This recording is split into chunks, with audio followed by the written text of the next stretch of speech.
Os livros têm um papel fundamental na nossa vida. Eu acho que antes tinha mais gente virtuosa, e com isso as pessoas tinham mais em quem se espelhar.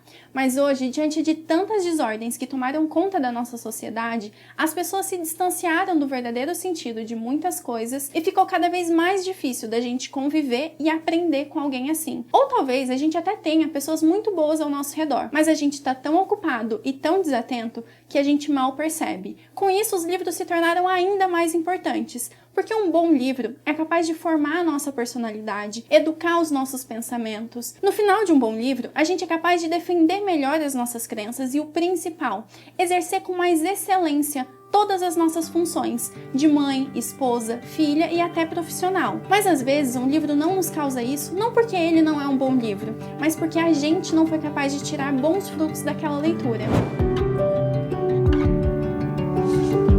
Oi, meu nome é Gabi e eu já vou te dar 3 dicas para uma leitura efetiva. E fica comigo até o fim, que eu tenho certeza que na terceira dica eu vou falar sobre um erro que, se você não estiver muito atento, você está cometendo. Mas antes, não esquece de curtir e se inscrever no canal. A primeira dica é: faça uma leitura ativa. E uma leitura ativa tem vários pontos. Vamos construir essa linha de raciocínio. É muito importante que você saiba reconhecer as suas limitações para saber o que aquela leitura vai exigir de você. Uma leitura complexa exige muito mais esforço do que uma leitura mais simples.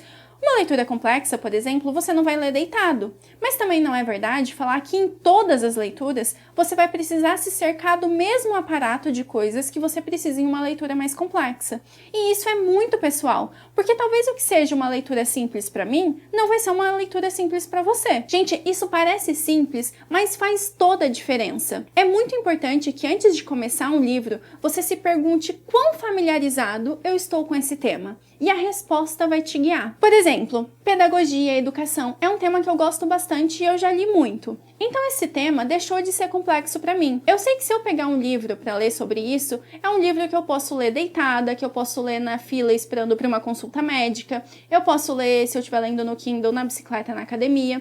Completamente diferente se eu pegar um livro para ler sobre investimento, que é um tema bastante novo e bastante complexo para mim. Se eu pegar um livro nessa temática, provavelmente eu vou ter que estar com o computador aberto, que eu vou ter que pesquisar no Google termos novos que eu não conheço, eu vou ter que estar com um dicionário, porque eu vou precisar pesquisar o significado de algumas palavras. É legal que eu tenha um caderno do lado para ir anotando, para conseguir acompanhar a linha de raciocínio do autor. Um outro ponto dessa leitura ativa é fazer anotações. Eu sei que tem muita gente que tem dó, principalmente as meninas, tem dó de anotar nos livros, mas isso é muito importante, porque quando você destaca uma parte, é como se você colocasse aquela parte como um tópico na sua cabeça, e dali vão derivando alguns subtópicos e tudo vai ficando meio organizado à sua maneira. Ignorem a minha voz, que eu tô super gripada, mas eu peguei um exemplo de um livro simples e de um livro mais complexo para mostrar para vocês como que eu faço a anotação. Então, esse seria o livro mais simples e esse aqui o livro um pouco mais complexo. Mas mesmo em um livro simples, sempre pesquisar o significado das palavras que não conhece. Eu faço esses esqueminhas. Isso aqui não é coisa da minha cabeça, não é uma anotação que eu adicionei no livro. Isso aqui nada mais é do que foi falado aqui em cima, Vou ler para vocês entenderem. A criança em desenvolvimento necessita de formação sob muitos aspectos. Ela precisa de cuidados físicos e psíquicos. Então, o que eu coloquei aqui? Criança. Cuidados físicos, cuidados psíquicos. Em relação aos primeiros, existem os órgãos externos e internos com suas exigências específicas. Então, cuidados físicos, órgãos externos e internos. Em relação aos últimos, são o intelecto e as aspirações, que são os desejos, sentimentos e vontade. Cuidados psíquicos, intelecto, aspirações, que são desejo, sentimento e vontade. É praticamente um copia e cola. Só que olha a diferença, como seria muito mais fácil memorizar esse esqueminha do que memorizar assim em parágrafo. Percebe? Um outro exemplo que a gente pode fazer aqui juntos. O professor exerce um papel de mediador entre Deus e o aluno. Não vai ficar muito mais fácil se a gente vier aqui e colocar professor, Deus, aluno, e agora você já entende que tanto o professor ele está mediando aqui a relação Deus e aluno.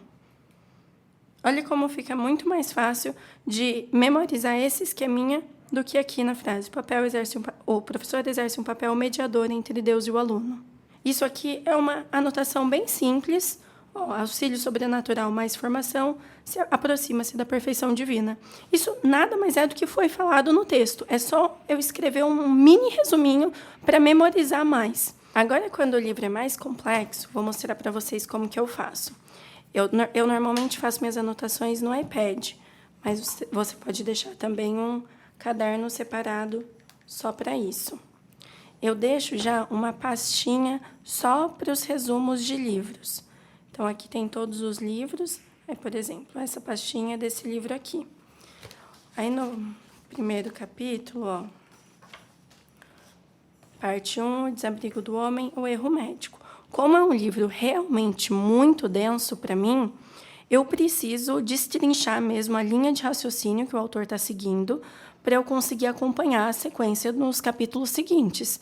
Então, o que eu faço? Eu faço a leitura dele inteiro, do tópico ou do capítulo, venho nas minhas anotações e vou fazer realmente um resumo da forma que ele construiu o raciocínio. Então, aqui ele fala sobre a ciência médica, mas como está só em parágrafo, é muito mais difícil da gente memorizar e conseguir acompanhar a linha de raciocínio dessa forma. Então, eu venho e vou fazendo alguns esqueminhas só para memorizar melhor e entender mesmo. E até depois fica um material muito fácil para eu revisar. Um outro exemplo aqui desse livro da maturidade, eu peguei o que ele disse e fui puxando setinhas, mostrando como ele foi construindo a linha de raciocínio dele, até mostrar o ponto final, que seria a massificação da imaturidade.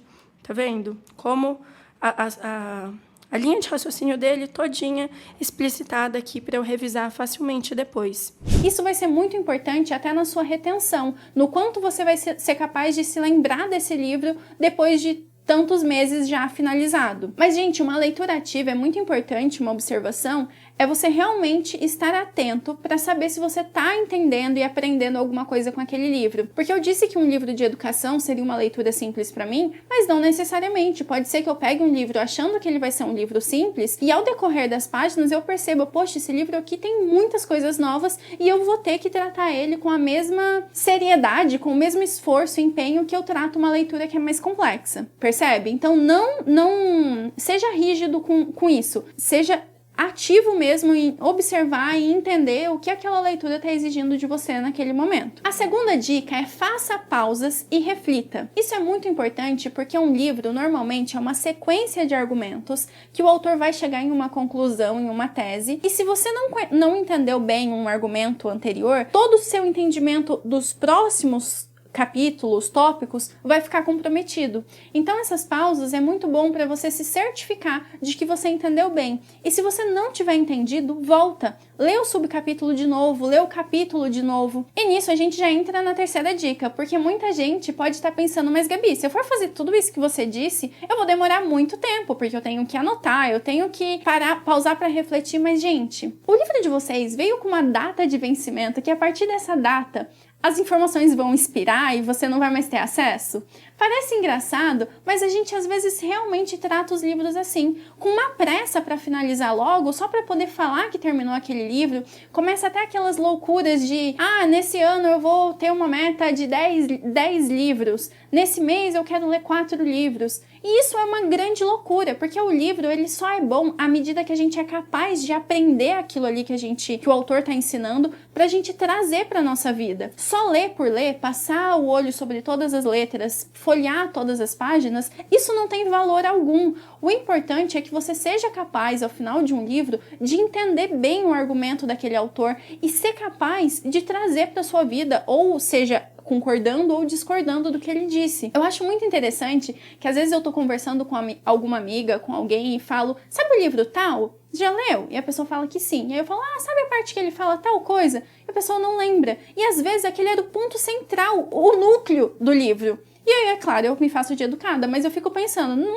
leu, né? Porque como não lembra da parte principal do livro? Então não precisa ter pressa. Se você lê nesse ano 3 livros que seja, mas 3 livros que você leu com qualidade, que no fim você saiba explicar, que você saiba trazer para sua vida consequências práticas daquilo, isso é o mais importante. O número não importa. Eu acho que agora vocês ficaram até com vontade de ler, né? Se você quiser, tem outros 2 vídeos aqui no canal que eu já dou dicas de livros que foram muito importantes pra mim. Se você gostou desse vídeo, não esquece de curtir, comentar e se inscrever no canal. Um beijo!